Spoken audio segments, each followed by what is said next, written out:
Some stories are whispered in dark corners, passed down like ghostly heirlooms. They exist in that strange place between folklore and reality. The story you're about to hear is one such tale. A story of children with eyes like polished obsidian, voices that hum with unnatural stillness, and a hunger that defies understanding. David Hall's account is not unique, but it is among the most chilling. A warning, perhaps, or a glimpse into a world we are not meant to see. Tonight, we unravel the threads of his encounter, the aftermath that nearly destroyed him, and the haunting question, what waits in the dark, just beyond the edge of your headlights? I don't tell this story much. People, they look at me like I'm crazy, but I know what I saw. It was real. It was late. October, I think. The air had that brittle cold that makes your bones ache. I'd just finished a double shift at the warehouse. My hands still smelled like cardboard and packing tape. The road home was empty. The kind of empty that feels intentional, like the world had been scraped clean. That's when I saw them. 2 kids. No coats, no backpacks.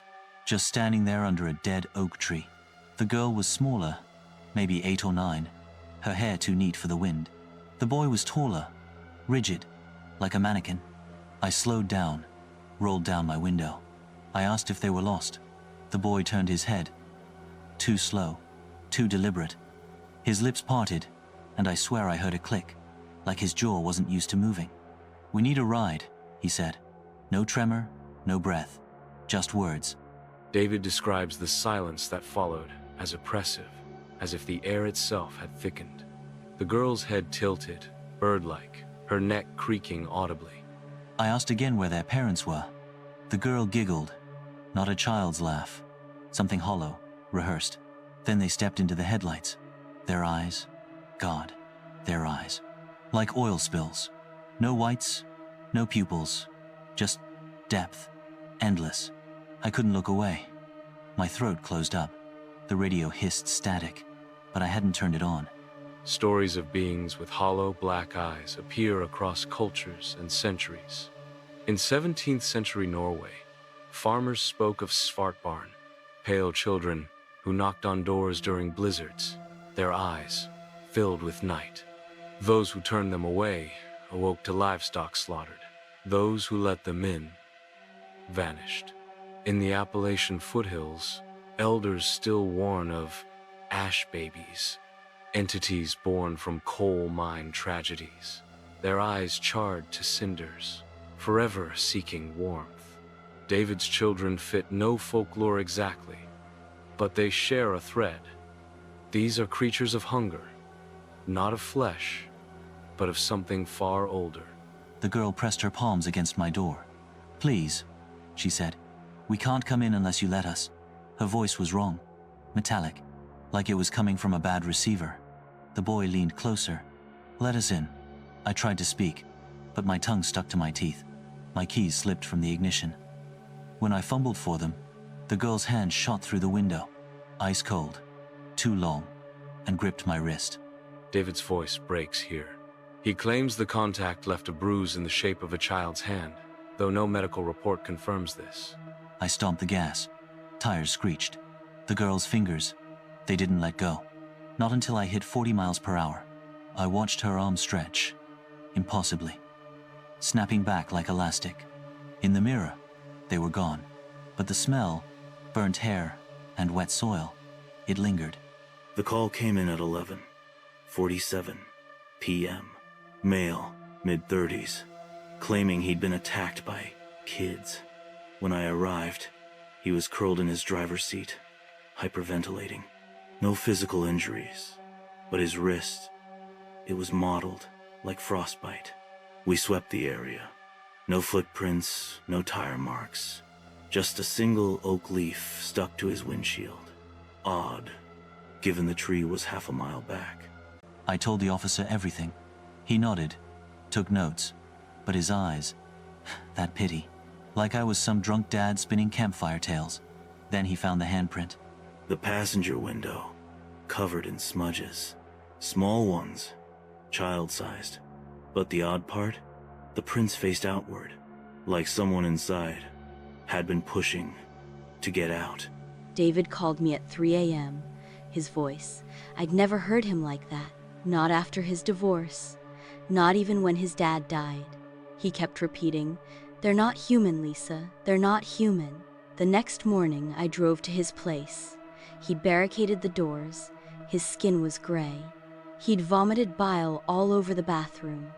When I touched his forehead, he flinched, said it felt like needles. I helped him clean up. When I passed the bathroom mirror, I swear I saw something wrong with his reflection, just for a second. His eyes looked flat, like painted glass. But when I turned, he was just David, pale, sweating, but human. The migraine started that night. White-hot pain, like something drilling through my skull. Then the nosebleeds.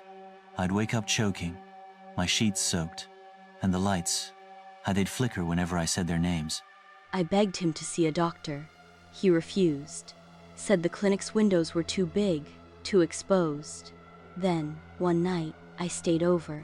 He'd finally fallen asleep when... Tap, tap, tap, on the bedroom window.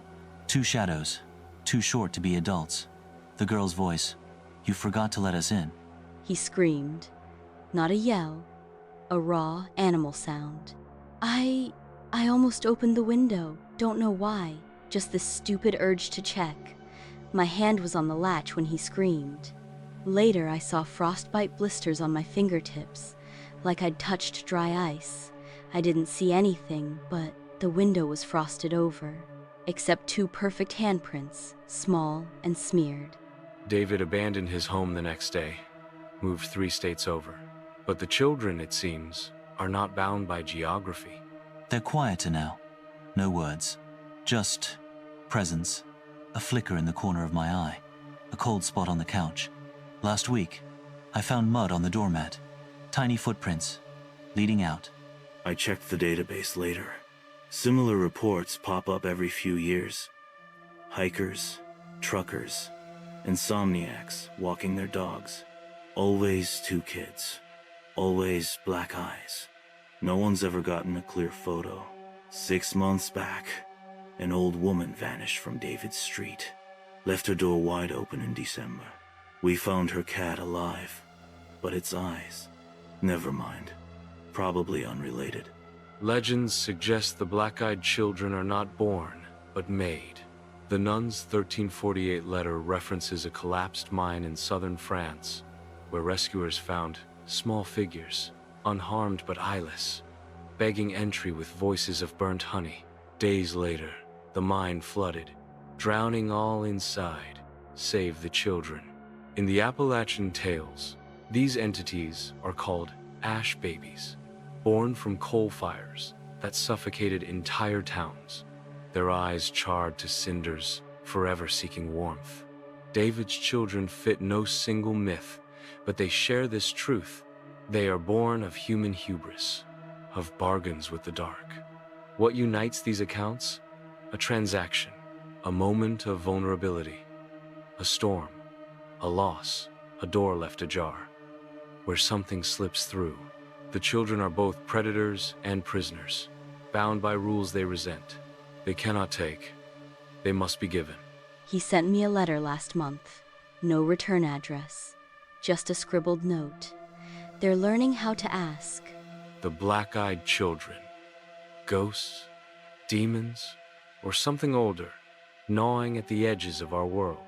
The rules, if they can be called that, remain consistent.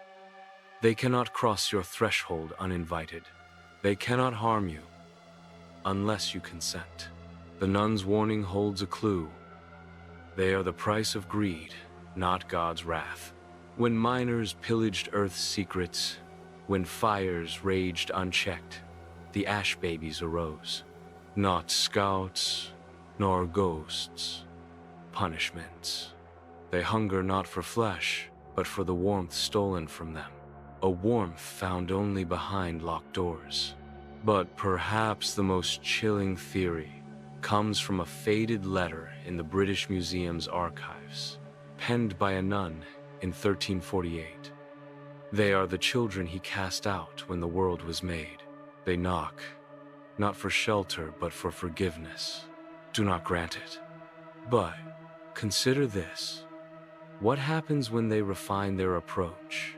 When their voices soften, their smiles warm, and their requests sound so reasonable? David Hall's story may terrify you, but the true horror lies in the question few dare to ask. How many have already said yes? Lock your doors, turn up the radio, and if you see them, drive. Drive away, and don't stop until you are far from there.